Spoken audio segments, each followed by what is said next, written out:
Hi friends, பாருங்கள் கொடுவா மீன் 2 கலவா மீன் மொத்தமாக இப்போ குழம்பு வைக்கிறது எப்படின்ட்டு காட்டுறோம், வாங்க பார்க்கலாம். அதுக்கு தேவையான ஐட்டம்லாம் இருக்குது. இப்போ பார்த்தீங்கன்னா ஃப்ரெண்ட்ஸ், கொடுவா மீன் குழம்பு வைக்கிறதுக்கான தேவையான பொருளுங்க இருக்குது. 4 வெங்காயம் கட் பண்ணி வச்சுருக்கோம், 3 தக்காளி, 3 பச்சை மிளகாய், 1 பூண்டு அப்படியே உரித்து வச்சுருக்க ஒரு இது புளி. அடுப்பு பற்ற வச்சு சட்டி காஞ்சிச்சு, எண்ணெயை ஊற்றிக்கலாம். எண்ணெய் காஞ்சிச்சு, கடுகு போட்டுக்கலாம். எண்ணெய் காஞ்சிச்சு, கடுகு போட்டாச்சு.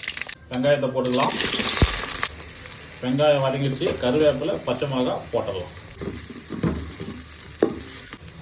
வெங்காயம் நல்லா வதங்கிடுச்சு. இப்போ கட் பண்ண தக்காளி, இடிச்சு வச்ச பூண்டு ஒன்றா போட்டுடலாம்.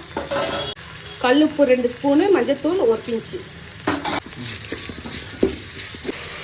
இன்னும் ஒரு 2 நிமிஷம் வதங்கினா போதும். தக்காளி நல்லா வதங்கிடுச்சு. தக்காளி நல்லா வதங்கிடுச்சு, மிளகாத்தூளை போட்டுக்கலாம். நான் 100 கிராம் போடுறேன், நீங்கள் உங்களுக்கு காரம் அதிகமான போட்டுக்கோங்க. ஓகே.